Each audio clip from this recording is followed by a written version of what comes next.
Friends, welcome to my channel Supriti's vlog. আর আমি হলাম সুপ্রীতি। আমি ভালো আছি, নিশ্চয়ই তোমরাও ভালো আছো। তো আজকে হচ্ছে দোল পূর্ণিমা। তো সবাইকে জানাই দোল পূর্ণিমার অনেক অনেক শুভেচ্ছা এবং ছোটদের অনেক অনেক ভালোবাসা। তো আজ সকালটা একটু অন্যরকমভাবে স্টার্ট হয়েছে। আজকে আমাদের রয়েছে এখানে সামনে পাশে গ্রামে রয়েছে, ওখানে ভাগবত পাঠ হচ্ছিলো, ওখানে আজ খিচুড়ি রয়েছে, তাই রান্নাবান্না কিছু নেই। আজ জাস্ট আমি স্নান করে পুজোটা দেব। তো স্নান করব, বাড়ির সমস্ত কাজ কমপ্লিট হয়ে গেছে। এবার স্নান করে তোমাদের কাছে একবারে আসবো, ঠাকুর পুজো দেব তখন। তো চলো দেখতে থাকো, সঙ্গে থাকো। বন্ধুরা, আমি স্নান টান করে একবারই তোমাদের সাথে ঠাকুরের স্থানে দেখা হচ্ছে। তো চলো ঠাকুরকে পুজোটা দিয়ে নিই তাকে। তো বন্ধুরা দেখো, আমি ঠাকুরের স্থানটা সাজিয়ে নিয়েছি, ঠাকুরের প্রসাদ রেডি করে নিয়েছি। এবার ঠাকুরকে একটু আবির দেবো। আজ যেহেতু দোল পূর্ণিমা, তো আমি চাই আমার দিনটা ঠাকুরের পায়ে এই হোলি অর্পণ করে আমি আমার আজকে দোলযাত্রা শুরু করব।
তো বন্ধুরা দেখো, আমার পুজো দেওয়া কমপ্লিট, ঠাকুরকে প্রসাদ দিয়ে দিয়েছি, এই যে দেখো। আর ঠাকুরকে হোলিও দিয়েছি। আর যেহেতু দোল পূর্ণিমা, তাই ঠাকুর ছাড়া কোনো গতি আমাদের নেই। তো বন্ধুরা, সারা দিনটা কি করব এখন খুঁজে পাচ্ছি না। একটু আগে দিদি ফোন করেছিল, তো বলছে যে শতাব্দী পার্কে নাকি আজকেই বসন্ত উৎসব পালিত হচ্ছে। তো আজ আমাদের রান্নাবান্না কিছু নেই, এখন আমি ডিসাইড করতে পারছি না যাব কি যাব না, পুরো কনফিউজে রয়েছি। তো দেখি কি করব, ঠিক পাচ্ছি না। বাড়িতে তো দেখালাম যে পুজো দেওয়া কমপ্লিট হয়ে গেছে, এবার আমি একটু রেডি হয়ে নিই। তো সে ভাবছি, তো আমাদের দাদাভাই ডিউটি গেছে, মানে সব দিকেই প্রবলেম হয়ে রয়েছে। তো দেখি কি করা যায়। তো একটু পরে তোমাদের সাথে আবার দেখা হচ্ছে।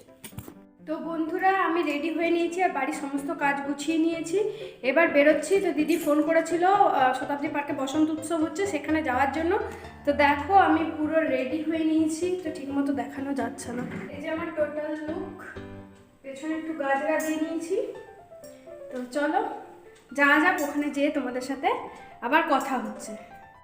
তো আমি বাড়ির থেকে বেরিয়ে পড়েছি, এটা আমাদের পাড়ার মধ্যে আমি হেঁটে হেঁটে যাচ্ছি। তারপর অনেকক্ষণ পরে বাস পেয়েছিলাম। তো দেখো, বাসে চেপেছি, যেহেতু দোল পূর্ণিমা, তো বাস পুরো ফাঁকা ফাঁকা ছিল। বাসে আমি আর আরও দুজন ছিল, আর কেউ ছিল না। তো পৌঁছে যাওয়ার আগে এটা বার্নপুরে যে বাড়ি ময়দান আছে, সেখানে যাচ্ছিল সব দোল পূর্ণিমা করতে।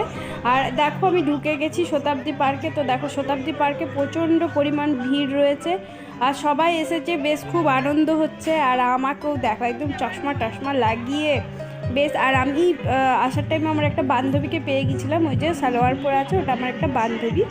তো দেখো, এখানে অনেক প্রোগ্রাম হচ্ছে, সবাই দেখো বেশিরভাগ কিন্তু হলুদ শাড়ি পরেছে। তো আমিও ভাবলাম যে বসন্ত উৎসব সবাই হলুদ পরে, তো আমিও হলুদ পরে নিই। আর এখানে আমার দিদি জামাইবাবু, যেমনটা বললাম, দিদি ফোন করেছিল, তো দিদি জামাইবাবুরাও চলে এসেছে। তো দেখতে থাকো।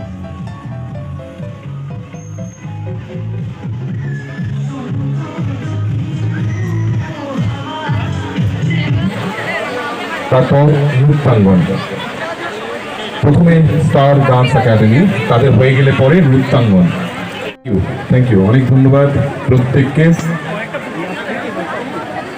একই সাথে আমি বাচিক শিল্পী আবৃত্তিকার প্রিয়াঙ্কা মাঝি, আমি অনুরোধ করবো তাকে চলে আসার জন্য মাইক্রোফোনের সামনে মঞ্চে, এবং কিছুটা অংশ সেও সঞ্চালনা করবে। এই ডান্স হাটে এতজন খুলে বাচ্চা তারা উপস্থাপনা করলো, এবং একই সাথে শুধুমাত্র দেবতাকে রাঙিয়ে তোলায় নয়, চারিদিক রঙে রঙে মেতে উঠেছে।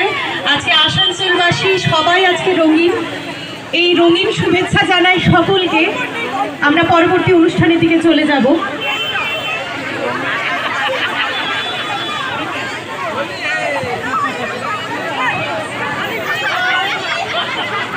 আমরা ডেকে নেব স্টার ডান্স একাডেমিকে, মঞ্চে ডেকে নেব স্টার ডান্স একাডেমির ডান্স। তো এখানে আমি আর দিদি চলে এসেছি, এই যা লেখা রয়েছে আসানসোল বসন্ত উৎসব।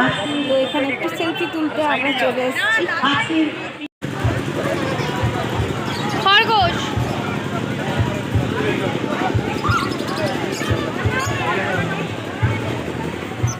তো এখানে দেখো আমরা এবার বাড়ি যাব, সেই জন্য আমরা সবাই দাঁড়িয়ে আছি, ধর্মদার জন্য ওয়েট করছি। ধর্মদা বাইকটা নিয়ে এলেই চলে যাবো। তো তার আগে ধর্মদা থেকে বাইক বার করছিল, তখন আমরা ভাবলাম একটু আখের বরফ দিয়ে নাই তো চলে এলাম আখের রস থেকে। আমি আর বোন এসেছি, আমরা দুজনে আখের রস খাবো। বাড়ি আমি চলে এসেছি, দেখতেই পাচ্ছ আমার ব্যাকগ্রাউন্ড দেখে বাড়ি। তো এখন আমরা যাব ছামডি খিচুড়ি খেতে। তো এখন ঘড়ির কাঁটায় বাজে 2:30। তো এবার যাবো, আমি একটু মুখটা ক্লিন করে নিই আর এগুলো খুলে নিই, লোকে বলবে যে হোলি খেলতে চলে এসছে। তো চলো আমি তাড়াতাড়ি আমি নিচে চেঞ্জ মানে মুখটুক ধুয়ে একদম ফ্রেশ হয়ে নিই, তারপর তোমাদের সাথে কথা হচ্ছে। জাস্ট গলারটা চেঞ্জ করলাম আর চুলের এই খোপাটা খুলে নিলাম। তো চলো যাওয়া যাক খিচুড়ি খেতে। তাদের দাদা ভাই আজ আমার সাথে ম্যাচিং করে নিয়েছে, কোথায় গো হলুদ হলুদ। তো চলো যাই, তারপরে দেখা হচ্ছে। সচিন্তয়ন্তক্ষরবেদকান্তুম সপিত্রসে দিগত্তম বৃষভুভাব সপৃষ্টতয়শ্রী সরস্বতী দিব্যকান সমকান সমাহিতঃ স্বাহা। ওষুধ ঘোষ 10 টাকা দান করে গেছি, মধু ঘোষ 10 টাকা দান করলেন, আকাশ ঘোষ 10 টাকা দান করেছেন, বিপদতারণ পাল 11 টাকা দান করেছেন।